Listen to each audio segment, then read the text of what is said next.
अपनी वाणी से हम लोग में ओज भरे। श्री तिवारी जी। माननीय अध्यक्ष जी, आम आदमी पार्टी के पूर्वांचल संयोजक संजीव जी, समाजवादी पार्टी के महानगर महासचिव जितेंद्र यादव जी, राकेश जी और साथियों, समस्या बड़ा गंभीर है और इस गंभीरता का आभास हम लोग तो कर रहे थे, लेकिन बनारस की जनता इस आभास को देख नहीं पा रही थी कि हमारे बीच हमारा प्रतिनिधित्व करने के लिए कौन आ रहा है। हम सब लोग खुश थे, हम भी खुश थे कि हमारा प्रतिनिधि यहाँ से चुन के जाएगा और बनारस प्रधानमंत्री की कुर्सी पर बैठेगा।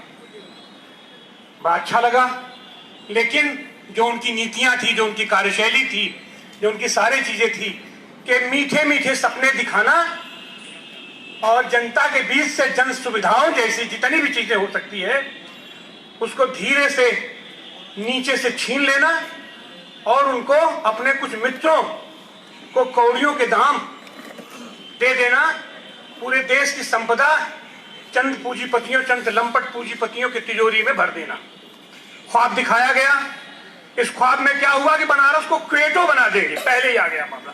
अब क्वेटो क्या है, क्या नहीं है, कैसे है, हम सब लोग जापान को जानते हैं, जापान के विकास को जानते हैं, विकसित जापान को जानते हैं, उस जापान को जानते हैं जो द्वितीय विश्व युद्ध में ध्वस्त हो गया था, लेकिन उसने कितनी जल्दी अपने आप को रिकवर करके दुनिया के पैमाने पर फिर नंबर 1 पर आ गया।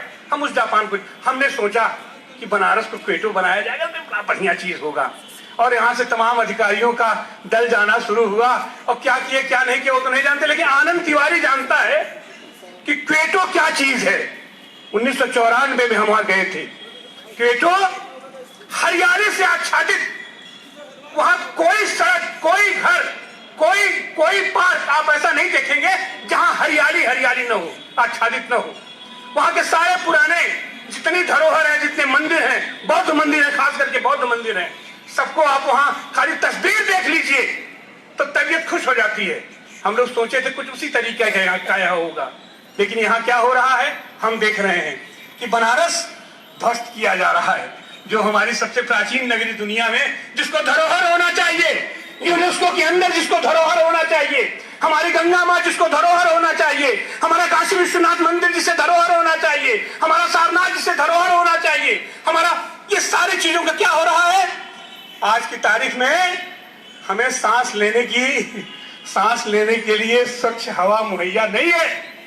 दबाव बढ़ता जा रहा है हमारे शहर पर जनसंख्या का दबाव बढ़ता जा रहा है, और जो हमारे सांस लेने के लिए जो हमारे देशज पेड़ हैं, बरगद है, पीपल है, नीम है, आम है, महुआ है, इमली है, इन सारे पेड़ों को काटा जा रहा है। और काट के हो क्या रहा है, फोटो खिंचाने के लिए गुजरात से ताड़ का पेड़ मंगाया जा रहा है, खजूर का पेड़ मंगाया जा रहा है। जब हुजूर आते हैं तो उनकी अगवानी में 78 हजार रुपए का एक पेड़ ला करके प्लांट कर दिया जाता है और फोटो दिखाया जाता है। बनारस क्वेटो बन रहा है, बनारस बहुत खूबसूरत बन रहा है, और उसी खूबसूरती में हमारे जितने पार्क हैं सारे पार्कों को ध्वस्त किया जा रहा है। पहले उसमें अपना सफेद हाथी खड़ी किया गया, सब पानी की टंकियां बना दी गई, आज तक किसी पानी की टंकी से कुछ सप्लाई नहीं हुआ, और आज की तारीख में फिर वही हो रहा है। सारी टंकियां आप देखिए, दिखाया जा रहा है बांस बल्ली गाड़ के किसका सौंदर्यीकरण किया जा रहा है। अरे भैया, जिस काम के लिए वो टंकी है, जब वही काम नहीं हो रहा है तो उस पर फोटो बना करके उसका रंग रोगन करके हमको काम मिलने वाला है उससे।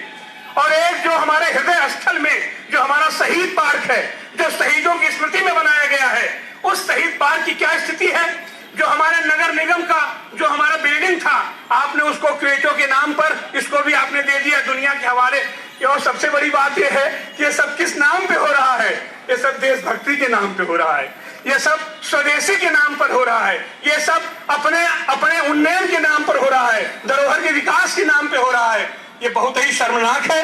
और खास करके जब पूरे बनारस में सांस लेने की जगह न हो, पक्का महाल के लोग अभी नहीं समझ रहे हैं ना, 2.5 साल में वहां जो नागासाकी हिरोशिमा में हुआ था कि आज की तारीख में दूसरी तीसरी पीढ़ी में भी विकलांग बच्चा पैदा हो रहे हैं, वाला है। वो हमारी धार्मिक नगरी को पर्यटन घोषित किया जा रहा है। ये सारी चीजों के बीच में हम तो ये कहते हैं, आज हम लोग जिस काज के लिए आया है, कहीं से भी उठिए, कहीं से भी निकलिए, कहीं से प्रतिवाद की शुरुआत तो कीजिए। बनारस के नाभी स्थल पर ये जो बना हुआ है हमारा शहीद पार्क, जिसमें अधिकांश लोग, अधिकांश बुजुर्ग, बच्चे, महिलाएं सब आकर के घंटा आध घंटा स्वच्छ हवा के प्रत्याशा में यहाँ आते हैं कि हमें मिल पाएगी, उसके बाद तो फिर हमें वही जहरीली हवा। दुनिया के पैमाने पर 3 जो सबसे प्रदूषित शहर है, उसमें हमारा ये तथाकथित बनने वाला क्वेटो आ चुका है। स्थिति क्या है? हम मीठा शहर, मीठे धीरे धीरे मर रहे हैं। हम लोग धीरे धीरे मर रहे हैं। और ये मरने की श्रृंखला क्या होगी, कैसे होगी? तो हम तो ये कहेंगे कि आज की तारीख में इस महान पार्क में फुटकर करके इस पार्क को मारा गया, फुटकर करके मारा गया। हर्बल पार्क बनाया गया। हमने कहा भाई चलो ठीक है, हर्बल पार्क तक तो ठीक है, कोई बात नहीं है, कुछ वहां पर अच्छी हवा ही वहां से निकलेगी। लेकिन और अब तो हद हो गई साहब, अब तो हद हो गई। ये जो सेंटर बन रहा है, ये खाली सेंटर नहीं है जनाब, यहाँ केवल पुलिस की गाड़ियां घूमेगी। और पुलिस की गाड़ियां जब इकट्ठी होगी, चौपो करते नीली बत्ती यहाँ काली भगभगाएगी। और कभी कभी माला पहनने के लिए लाल बत्ती लगाने वाले, लाल बत्ती लगा के हमारे नेताजी लोग भी आ जाया करेंगे। तो यहाँ के घूमे आई हो के करे औकात हैसियत हुए कि वह नीली लाल बत्ती में आई यहाँ कहीं कि नहीं, हमें मन घूमा साहब, हमें घूमे जा। तो भैया बड़ी बुरी हालत होने वाली है। समझो, जब से चेत सको तब से चेतो। अभी भी हम लोग पहुंच तो गए हैं इंकलाब जिंदाबाद का नारे की जगह, अब हम वंदे मातरम पे आ गए हैं। वंदे मातरम के बीच, वंदे मातरम के बीच सारा जितना माँ के साथ व्यभिचार करने का काम हो रहा है वो सब हो रहा है। एक बार फिर याद कीजिए और एक बुलंदी के साथ, एक जोश के साथ लगिए कि हम बनारस को बदले, लेकिन विकास के रास्ते पर बदले, विनाश के रास्ते पर न बदले। बनारस को आदमी बनाने के लिए बदले। हम इसको मुर्दों का घर बनाने के लिए हम इसको न बदले। और वो जाहिर सी बात है, वो एक ही नारा होगा, वो होगा इंकलाब जिंदाबाद, इंकलाब जिंदाबाद। बहुत बहुत धन्यवाद। और ये आवाज, यहाँ जितने लोग हैं, खाली उतनी आवाज नहीं है, ये आवाज पूरे बनारस की आवाज बनेगी, यह आवाज पूरे हिंदुस्तान की आवाज बनेगी, ये आवाज हमारे पूरे मानवता की आवाज बनेगी। हमें पूरा विश्वास है। बहुत बहुत धन्यवाद। धन्यवाद डॉक्टर साहब। जैसा कि समाजवादी प्रबुद्ध प्रकोष्ठ के हैं, उन्होंने बड़े अच्छे ढंग से अपनी बातें की। थोड़ा सा मेरा एक बड़ा नम्र निवेदन है कि यहाँ पर हम लोग सिर्फ पार्क प्रेमी हैं। कोई समाजवादी, या अगर हम सीधे शुद्ध हिंदी में बनरसिया में बोलते, कोई सपाई, कोई भाजपाई, कोई कांग्रेसी, तो लेकिन यहाँ पर हमारा हाथ जोड़ के निवेदन है, हम लोग सिर्फ पार्क प्रेमी हैं। ये बहुत गलत हो रहा है। तो सच्चाई दुनिया के सामने है। अगर आप गलत करेंगे तो जनता देखती है, उसका परिणाम सामने आता है। तो लेकिन सबकी भावनाओं को ख्याल में करते हुए हम कहते हैं ना, एक अच्छा वक्ता वही है जो श्रोता के दिल में क्या है जाने। तो इसी के साथ हम अपने बड़े भाई श्री संजीव सिंह जी, जो आप पार्टी से पूर्वांचल के संयोजक हैं और सबसे खास बात है बड़े कर्मठ हैं, तो हम आपको आमंत्रित करते हैं। ऐसे बड़े भाई संजीव सिंह जी को आपका स्वागत है। ताली धन्यवाद राकेश जी। बड़े भाई आप सब हैं, मार्गदर्शन करते रहते हैं, क्योंकि बातें बहुत हुई और नटसेल में बात करनी है। राजनीति, सत्ता, दल, पद, ये सब आते और जाते रहते हैं और बनते रहते हैं। सबसे पहले हम नागरिक हैं, और नागरिक के रूप में बनारस की कुछ ऐतिहासिक तथ्य को जोड़ करके फिर यहाँ के वैधानिक बात को करना चाहूंगा, और जो कानूनी पहलू है। एक नागरिक का बोध इसी बनारस में देखिए, जब अंग्रेजों की हुकूमत थी, सत्ता तो तब भी थी, अंग्रेजों की सरकार थी, आज किसी दल की सरकार है, तो यहाँ के राजा चेत सिंह को जब मालगुजारी लेने के लिए बदनाम किया गया, वॉरेन हेस्टिंग, आपने नाम सुना होगा, क्योंकि हमारे बड़े बुजुर्ग हैं, सम्मानित लोग हैं, प्रबुद्ध लोग हैं, तो यहीं के लोगों ने नारा दिया था, यह है शहीद पार्क कि घोड़ा पर हौदा और हाथी बनाया पे जा रहा नीर, है। ये बनारस के हृदय स्थल वॉरेन हेस्टिंग, ये नारा था।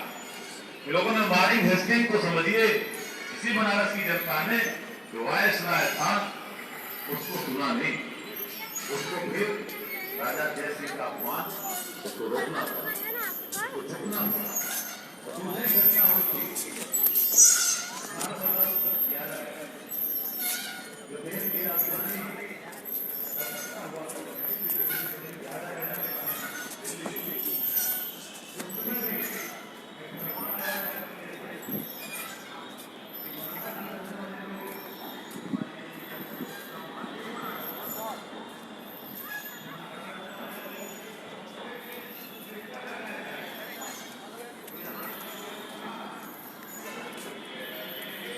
इस सामने नगर निगम की बिल्डिंग है, जिसे तोड़ करके बनाया जा रहा है। जापान की कंपनी को ठेका दिया गया है। ये है हमारे शहीद पार्क में, शहीदों की स्मृति में।